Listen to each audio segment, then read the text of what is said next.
Welcome to the BJ Show. Let's rock and roll. Rock and roll. Come on, everybody. Let's lose control. Brad and John never wants to follow. Yeah, ready for the ride. It's the BJ Show. BJ Show. It is the BJ Show. Today's date is March 5th. Did I get that correct, John Combest? Absolutely. It's A Block, March 5th, 2026. A Block. And that is John Combest. I am Brad, capital B, capital R, capital A, capital D. And as everyone knows, that stands for being red as dirt. Every single day we get together at this time, it shouldn't say every single day, every single Monday through Friday day.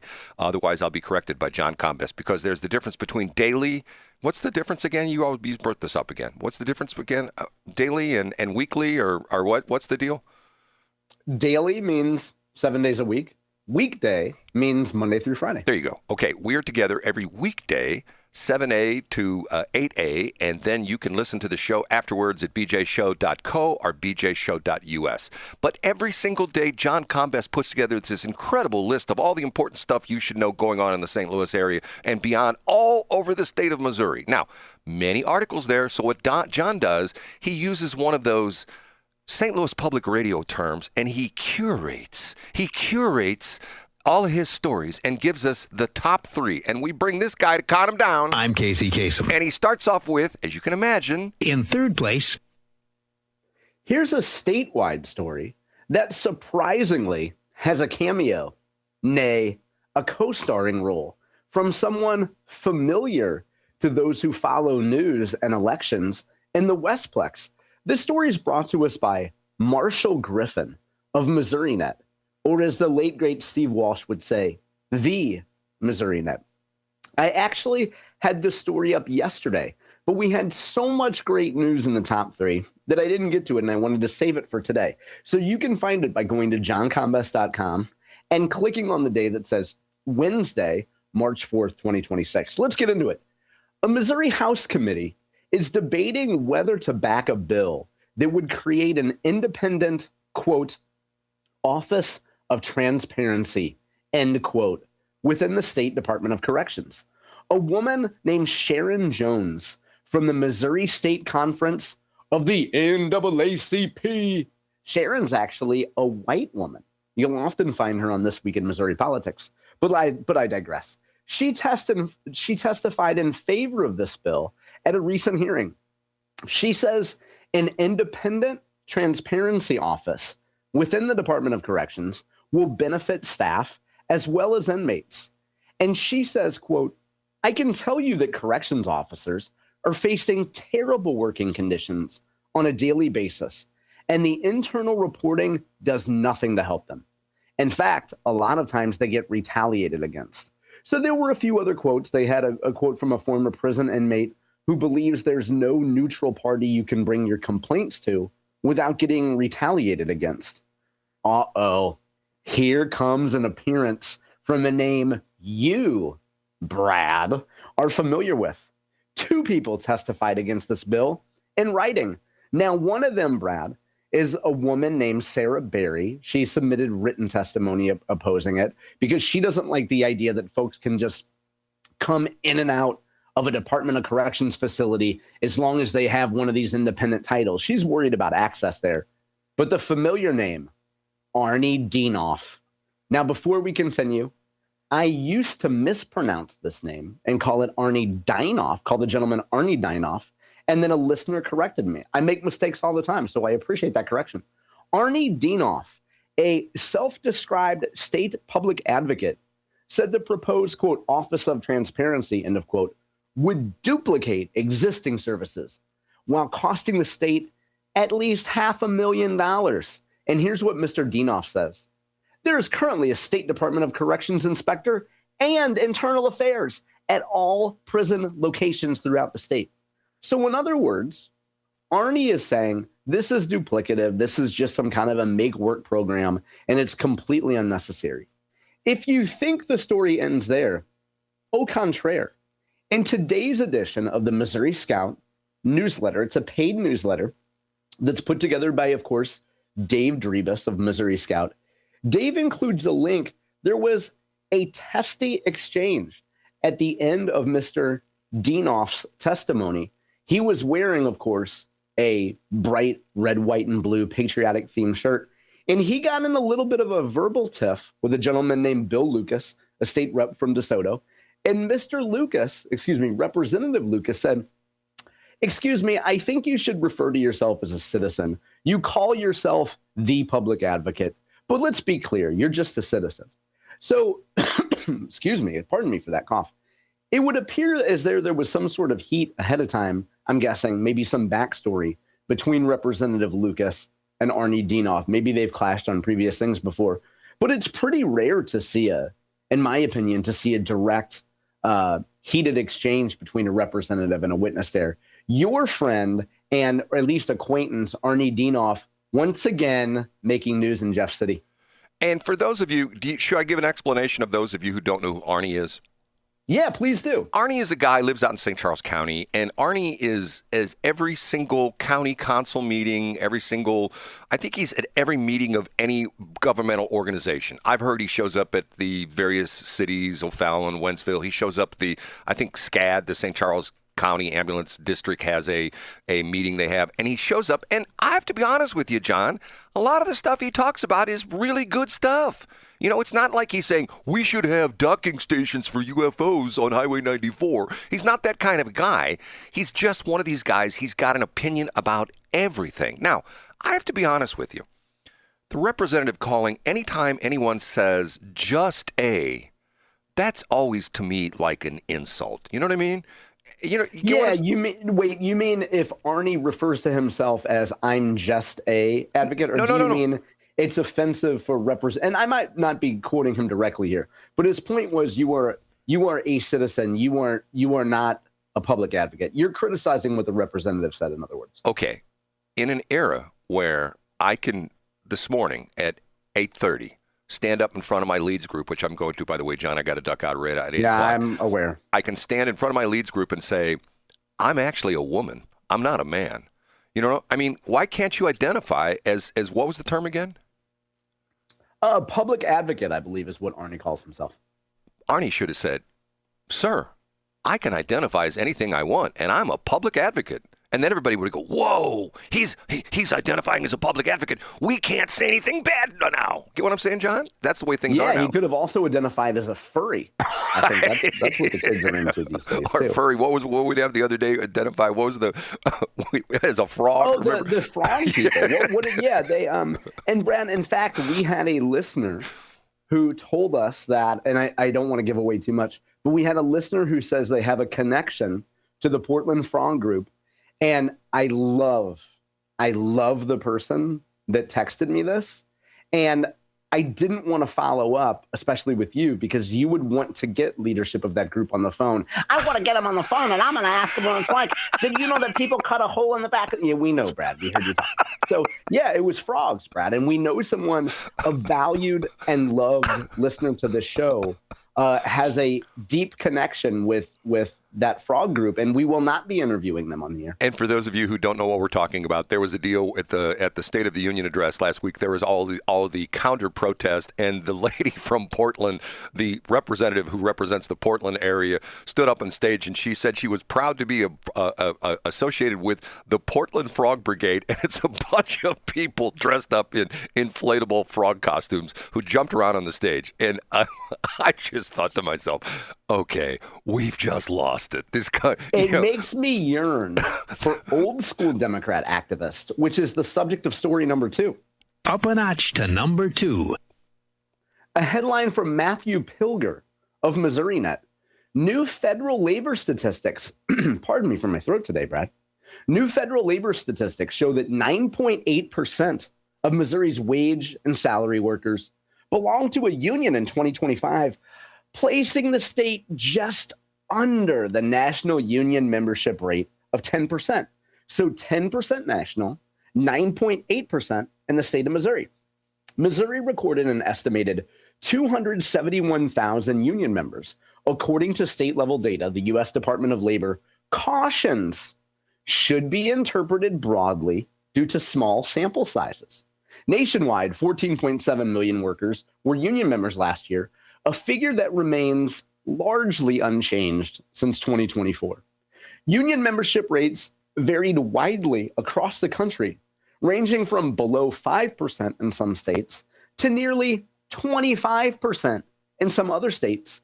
And to quote Brad Hildebrand, once again, the story does not stop there, because in today's edition of the Whispering Gallery, brought to us by Jake Kroesen, the editor of the Missouri Times, he notes that the We Are Missouri PAC, which is a labor-friendly PAC, saw a donation of $600,000 from the Missouri and Kansas Laborers District Council. $600K going into this pro-labor PAC. And not to be outdone, Dave Drebes at Missouri Scout noted the same figure and asked the questions, where will this money be concentrated? Will it go to the redistricting referendum? Will it go to fighting changes to the initiative petition process? Or will it come to fight the proposed elimination of Missouri's income tax? Dave wants to know, where are these union guys going to channel their money? Regardless, $600K is a pretty penny, and you can buy some door knockers, and you can hopefully buy some yard signs, and hopefully not any radio ads, but you can do a lot with $600K. I'm not going to even make a comment on this one. I'm just move on to number one. The number one. It was a big day in the archaeology department at the great Washington University in St. Louis. Why are we talking about archaeology? Because two old fossils were wheeled out for students to look at. Jack Danforth and Bill Bradley. Yes, the young and spry Bill Bradley, the former NBA player, former New Jersey United States Senator. He's a young 82. And Jack Danforth, the scion of old-timey Republican politics. He's a young 89 years old. And these guys were wheeled out in front of a crowd at Washington University. And I'd be remiss if I didn't mention the author of this piece, which is Nicholas Demba. And he writes for Student Life, which is the newspaper at WashU. So Senator Danforth and Bradley reflected on their experiences in Washington and charted out a potential path forward for American politics. They held this forum at the end of February at WashU. Now, of course, Danforth has a number of ties to the Washington University. He's very closely associated with the university. He's the namesake of the John C. Danforth Center on Religion and Politics. They hosted the event. That's pretty cool, to go to an event where you funded it so that you can be one of the lead speakers there.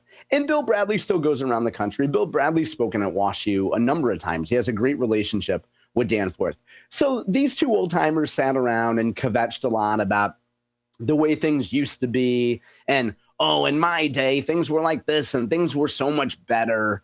And I'm sure their caretakers at some point were buffing their rose-colored glasses about the way everything used to be so much better than it is today.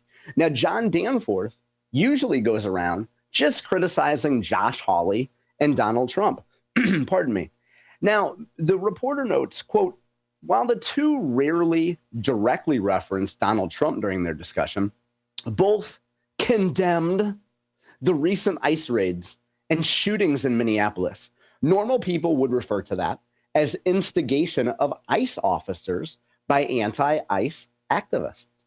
Danforth criticized ICE agents as, quote, masked characters, which Bradley agreed with. So you have Jack Danforth and Bill Bradley, a combined age of, looks like by my quick Hazelwood East math, 171 years old, kvetching about the way things used to be and things used to be so much better.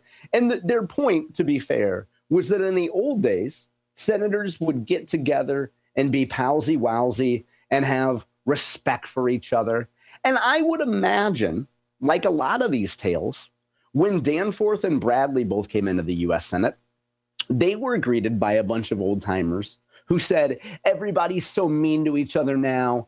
Back in the 1930s, we used to sit around and have a bourbon with each other and pat a secretary on the fanny.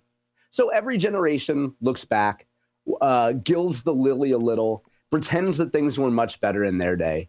And these two old fossils are doing much the same. They did have a Q&A. The reporter does a good job of, pardon me. The reporter does a good job of one young woman in the audience says that hearing these folks was a breath of fresh air after all the conflict. There was one question about basketball. You know, Bill Bradley used to play for the Knicks. You're aware of that, right, Brad? Oh, yeah. A student had asked for basketball tips, particularly about avoiding traveling calls and double dribble. And Danforth's nurse piped up and said, the best way to avoid double dribble is you just wipe it right off the face with a cloth right away. John being mean to old people again. I don't get enough of it 5 hours a week with you, Brad. I know. You just have so much fun with me. See, Jack Danforth, I know he's like this prized citizen in the St. Louis area, but I don't know. Sometimes I don't think he has a real touch of reality. You know what I mean? Yeah, and it's funny you mentioned that, Brad, because coincidentally, I use search tags on my website to help people that are searching for information. So, for example, if you wanted to hear about Arnie Dienoff is a bad example, but if you wanted to find headlines about Senator Ben Brown, you can click on a search tag and it'll give you, in general, most of the days at which I've talked about stuff. I linked to a specific search tag today, which I started back in, I think, 2021, called John Danforth Complains About Modern Reality. So I linked directly to it today. So you can go back and you can see all the instances in the last several years in which John Danforth is complaining about the world as it is today and longing for days of yore. What year was that again? What year what, Brad? What year was the article that you linked to? You said I didn't. I said I linked to what's called the search tag. Right. And that will give you a list of all the articles that I've had on my website. But there are many articles, what you're essentially saying. Yeah, correct? many, yes. yeah. Okay. And pardon me. In fact, I wrote a piece for Scott Fawn's Missouri Times back in 2022 that I linked to. You might remember that John Danforth was pretending that he was going to support and bankroll an independent candidate for U.S. Senate to run against Eric Schmidt at the time? Yeah, to run against Eric Schmidt and run against whatever Democrat, that sweet old lady, Trudy Bush Valentine. And the candidate that, the name was Woods. I don't remember the guy's first name. But Danforth had bankrolled this so-called Republican attorney. And I think the guy lasted like 6 weeks. And so that was Danforth's last real foray into electoral politics. Interesting. Okay. Two things. First off, by the way, a lot of feedback. I know you don't look at Facebook, but I have a picture of our new studios on my Facebook page. And actually, this is the John Combest Mansion. We're moving the Brad and John show to the John Combest Mansion in Huntley. And I have a picture on there. And a lot of, I saw that, Brad. It was so embarrassing because I looked at who reacted to it. And you had at least one fun, like one reasonable person who I know who is like encouraging your behavior. And I was like, oh, wow, that's a mistake. But yeah, I thought it was a cute. Now, did AI do that or did you just Google Huntley Yards? No, that's a real picture. Oh, OK. I didn't know. So you could enter as a prompt in AI. You could enter like lawn of a mansion. No, I didn't use AI. That's actually from a friend of mine who cuts the grass there. Oh, yeah. Okay. Yeah, I saw that. That was great. I'm sorry. I interrupted your point, Brad, and pardon me for that. But okay, and number two, the first commercial I'll play, which yesterday sparked a lot of controversy with John Combest, I got an interesting text yesterday from a listener who was sitting there listening to the show with his woman. I won't go any further than that because that probably would somewhat identify this person. And they both said, oh, my God, what a great idea. And did they buy it or did they just text you? Well, they wanted me to send them. They didn't buy it because okay. I mean, we know they didn't buy it, but it was nice of them to offer positive feedback, wasn't it? Because as he said, after the commercial, they looked at each other and almost simultaneously out of their mouths, they said, honey, am I a good kisser? and it puts second thoughts in their mind. And and if that would have been a TV commercial at that point in time, I would have come out between the two and say, see, these two are lovebirds, but they don't know if they're good kissers. That's why you should buy the new PDF. It's actually not a PDF. It's a whole course. It's a whole course, John. And it's called... Wow. And, when we maybe in B or C block, I asked Grok to analyze C block yesterday, Brad. And it's not done by me, by the way. I did not do this course. I have a professor lady who did this course for me. I'm sure you do. I swear. Go, John, do me a favor. What are the chances a professional person like that would work for you for free? Go look at, just go to beagreatkisser.com, and it'll give you like the landing page where you can buy it and the whole bit, but it has the bio of the professor right there. I get it. So it's not. So it's like producer Christy. It's not a real person. Okay, I'll look at that over commercial. I bet she has a wacky name. Hey, I got news for you. Producer Christy is a real person. Okay, we have to take a break.